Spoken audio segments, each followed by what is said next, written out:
Pemain timnas Indonesia, Jay Izzes mengalami cedera usai resmi jadi pemain Indonesia pertama yang tampil di Liga Italia. Jay Izzes resmi mencatatkan debutnya bersejarah pada pekan kedua Liga Italia 2024-2025 pada laga Fiorentina vs Venezia, Minggu, tanggal 25 Agustus tahun 2024. Pertandingan pun berakhir dengan skor 0-0. Setelah absen di pekan pertama karena akumulasi kartu, Jay Izzes dipercaya pelatih Venezia, Eusebio Di Francesco untuk main sejak awal di laga tersebut. Jay Izzes resmi menjadi pemain asal Indonesia pertama yang unjuk gigi di kasta tertinggi Liga Italia yang membuat masyarakat tanah air bangga. Akan tetapi, Jay Izzes tidak main hingga akhir pertandingan karena pada menit ke-68 harus digantikan oleh bek Austria, Michael Svoboda. Jay Izzes terpaksa ditarik keluar karena meringik kesakitan akibat beberapa kali kakinya berbenturan dengan pemain Fiorentina. Termasuk saat ia hendak melakukan syuting ke gawang lawan di dalam kotak penalti. Sampai saat ini belum diketahui apakah cedera yang dialami Jay Izzes itu parah atau tidak. Diharapkan pemain berusia 24 tahun ini tidak mengalami cedera serius. Sebab, Jay Izzes sangat dibutuhkan jasanya oleh Venezia dan utamanya timnas Indonesia asuhan Sintayong yang akan mentas di kualifikasi Piala Dunia 2026 zona Asia.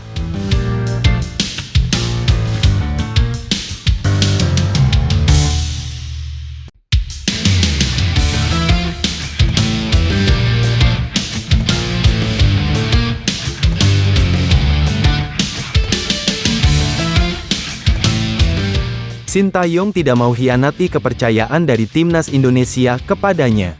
Walau sebenarnya, ada 10 tawaran datang dengan angka yang lebih menggiurkan. Sintayong sudah memperpanjang kontraknya sampai akhir tahun 2027 pada akhir Juni kemarin. Dalam wawancara dengan KBS World Indonesian, Sintayong akhirnya bisa mengungkapkan fakta yang ada.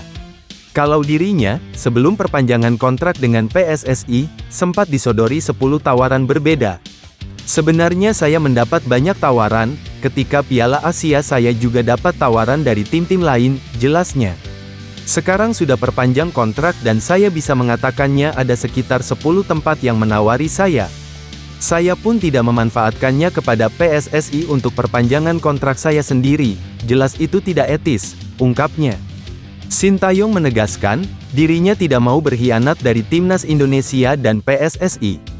Jalan skuad Garuda masih panjang, pria asal Korea Selatan itu mau terus catatkan momen-momen indah. Saya sudah berbicara banyak hal dengan Pak Erik soal perkembangan sepak bola Indonesia. Dalam hal ini, saya tidak mau mengkhianati mereka. Saya tidak boleh mengkhianati kepercayaan yang sudah dibangun dan itu adalah filosofi hidup saya, katanya. Selama 4 tahun 6 bulan, 2 tahun pertama sangat melelahkan.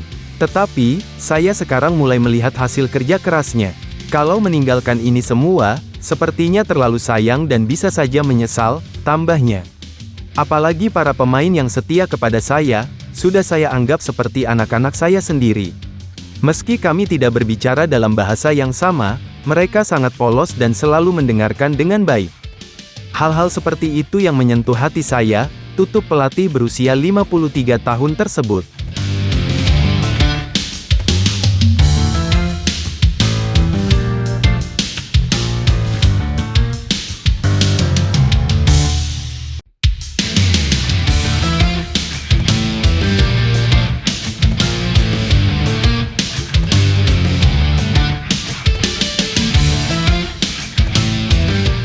PSSI mengonfirmasi bahwa Marten Paes memenangi sidang Court of Arbitration for Sport FIFA pada Minggu, tanggal 18 Agustus tahun 2024. Kiper FC Dallas itu langsung didaftarkan untuk bela timnas Indonesia. Kiper berusia 26 tahun itu sudah menjadi WNI lewat proses naturalisasi sejak tanggal 30 April tahun 2024. Ada satu permasalahan yang dialami oleh Marten Paes sehingga belum bisa memperkuat tim merah putih. Hal itu karena FIFA masih menolak perpindahan asosiasi dari Belanda ke Indonesia. Kiper FC Dallas itu tercatat pernah membela timnas U21 Belanda saat berusia 22 tahun. Menurut aturan terbaru FIFA, pemain yang membela tim nasional di atas usia 21 sudah tidak diperbolehkan berganti federasi. PSSI sebenarnya sudah berjuang agar proses perpindahan Federasi Marten Paes bisa segera selesai.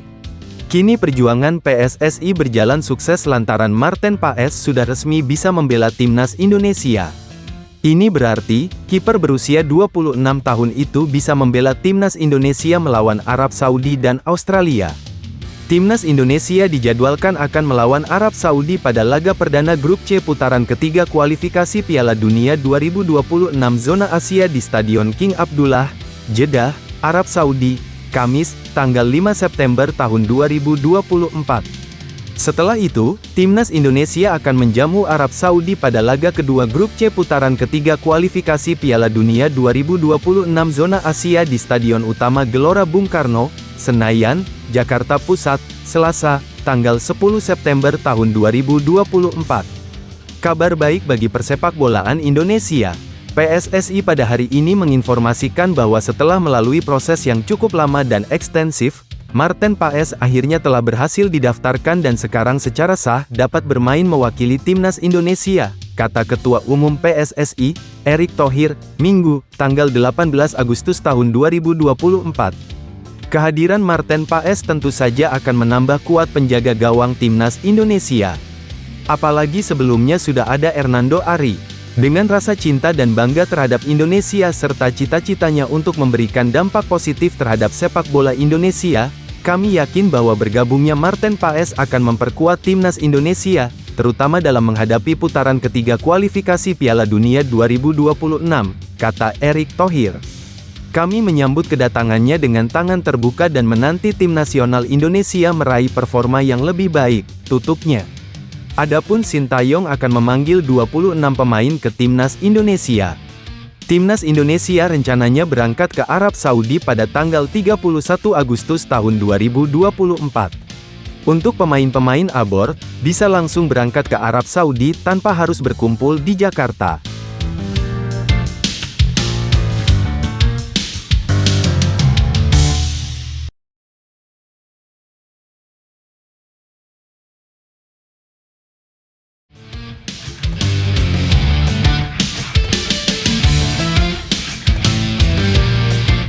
Media Vietnam terkejut usai mengetahui timnas Indonesia menurunkan skuad U22 di Piala AFF 2024. Seperti diketahui, Ketua Umum PSSI, Erick Thohir beberapa waktu lalu memastikan akan mengirimkan timnas Indonesia U22 di Piala AFF 2024. Hal itu dikatakan Erick usai bertemu dengan pelatih timnas Indonesia, Sintayong dalam membahas rencana Garuda. Kedua belah pihak pun sepakat mengirimkan timnas Indonesia U22 untuk mengikuti Piala AFF 2024, meskipun pada edisi-edisi sebelumnya menggunakan skuad senior. Senang bisa bertemu kembali dan melihat pelatih Sintayong siap bekerja.